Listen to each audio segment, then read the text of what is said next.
मगरबी बंगाल की सियासत में कई तरह की अफवाहें उड़ रही हैं, खासतौर पर कांग्रेस में काफी उथल पुथल है। हमारे नुमाइंदा रंजीता झा ने कांग्रेस लीडर तारक अनवर से बातचीत की।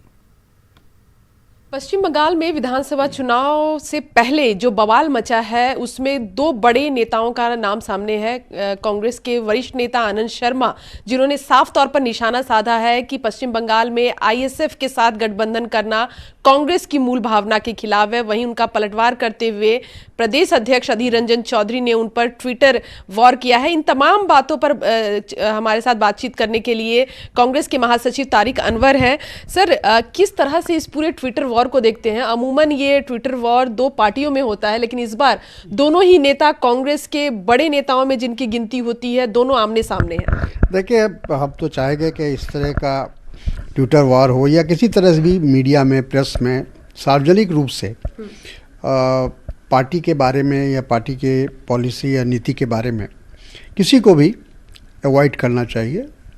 कोशिश ये करनी चाहिए कि मामला बातचीत के ज़रिए हो, आमने सामने तय हो, या आला कमान पर छोड़ देना चाहिए कि जो भी अगर फैसला लिया गया है वो आला कमान अगर उसको पार्टी हित में देख रहा है तो फिर उस पर किसी तरह का प्रश्न लगाना उचित नहीं है। और मैं समझता हूँ कि पश्चिम बंगाल की राजनीति को समझने की ज़रूरत है। और वहाँ जो अधीर रंजन जी ने जो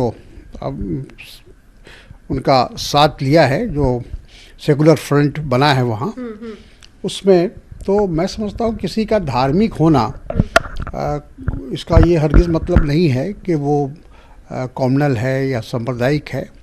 तो धार्मिक व्यक्ति वो ज़रूर हैं, और अगर उनको अपने साथ कांग्रेस लाने का प्रयास कर रही है तो इसको उस नज़रिए से नहीं देखना चाहिए।